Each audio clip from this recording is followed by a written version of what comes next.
आप सभी का इस वीडियो में स्वागत है। हमने पिछली वीडियो में द्विघात समीकरण को पूर्ण वर्ग बनाकर हल करना सीखा। आइए आज इस वीडियो में इस पर आधारित कुछ उदाहरण देखेंगे। एक आयताकार बगीचे यानी कि रेक्टेंगुलर गार्डन की लंबाई 12 मीटर और चौड़ाई 10 मीटर है। इसके प्रत्येक आयाम यानी कि डायमेंशन को समान मात्रा में बढ़ा दिया जाता है, तब बगीचे का कुल क्षेत्रफल 240 वर्ग मीटर है। तो आयताकार बगीचे के समीकरण के हल ज्ञात कीजिए। क्या आप बगीचे की समीकरण ज्ञात कर सकते हैं? इसके लिए वीडियो को रोकें और बगीचे की समीकरण ज्ञात करें।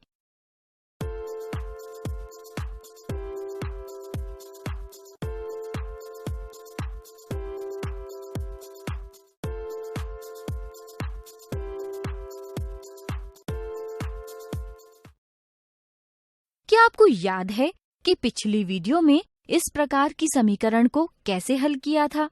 शाबाश! इसे हम पूर्ण वर्ग विधि द्वारा हल कर सकते हैं। सबसे पहले हम देखते हैं कि समीकरण जो पूर्ण वर्ग के रूप में नहीं है को सरल करने के लिए इसके अचर पद को दाईं ओर ले जाते हैं। अब समीकरण 1 में x के गुणांक 22 को 2 से विभाजित करने पर 11 प्राप्त होता है।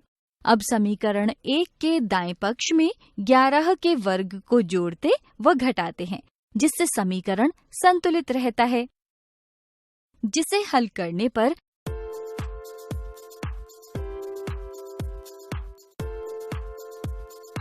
हमें x की घात 2 जमा 22x जमा 121 बराबर 241 प्राप्त होता है, जिसे हम इस प्रकार प्रदर्शित कर समीकरण 2 से निरूपित कर सकते हैं। क्या आप इस समीकरण का हल यानी कि x का मान ज्ञात कर सकते हैं? शाबाश! हल करने के लिए समीकरण 2 के दोनों ओर वर्गमूल यानी कि स्क्वायर रूट लेते हैं, जिससे x जमा 11 बराबर धनात्मक व ऋणात्मक वर्गमूल 241 प्राप्त होता है। सरल करने पर समीकरण 1 के वही हल होंगे जो समीकरण 2 के होंगे। अतः धन चिन्ह लेने पर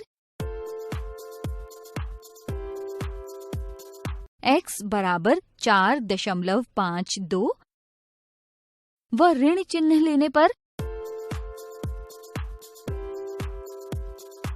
x बराबर ऋणात्मक 26.52 प्राप्त होता है।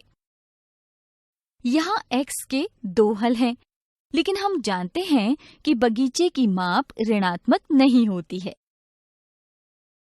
इसलिए बगीचे की माप में वृद्धि यानी कि x का मान 4.52 होगा। आइए एक और उदाहरण देखते हैं। मधु की आयु रघु की वर्तमान आयु के 4 गुने से 8 वर्ष कम है। दोनों की आयु का गुणनफल 60 है। तो क्या आप रघु व मधु की वर्तमान आयु ज्ञात कर सकते हैं? माना रघु की वर्तमान आयु बराबर p है। प्रश्नानुसार मधु की आयु रघु की वर्तमान आयु के 4 गुने से 8 कम है, अर्थात मधु की आयु बराबर 4p घटा 8 वर्ष होगी। दोनों की आयु का गुणनफल 60 दिया है, जिसे हम समीकरण 1 के रूप में दर्शाते हैं।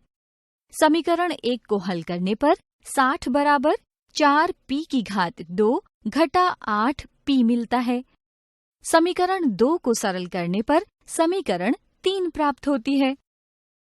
समीकरण 3 में p के गुणांक 2 को 2 से भाग करने पर 1 प्राप्त होगा।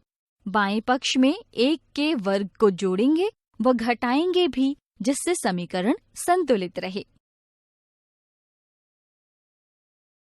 जिससे हमें समीकरण p की घात 2 घटा 2p जमा 1 बराबर 16 प्राप्त होती है, जिसे हम निम्न रूप से प्रदर्शित कर समीकरण 4 से निरूपित करते हैं। ध्यान दें समीकरण 1 के वही हल होंगे जो समीकरण 4 के होंगे, जिसको हल करने पर p घटा 1 बराबर धनात्मक व ऋणात्मक 4 प्राप्त होता है। अतः धन चिन्ह लेने पर p बराबर 5 व ऋण चिन्ह लेने पर p बराबर ऋणात्मक 3 प्राप्त होता है। यहाँ पर p के दो हल 5 व ऋणात्मक 3 हमारी समीकरण को तो संतुष्ट करती है, परंतु हमें आयु ज्ञात करनी है जो कि ऋणात्मक नहीं होती। इसलिए हम यहाँ ऋणात्मक 3 न लेकर धनात्मक 5 लेंगे, जिससे रघु की आयु 5 वर्ष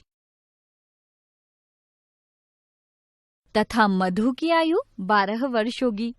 अतः हमने आयु ज्ञात करने के लिए जिस विधि का उपयोग किया है इसे पूर्ण वर्ग विधि के नाम से जाना जाता है।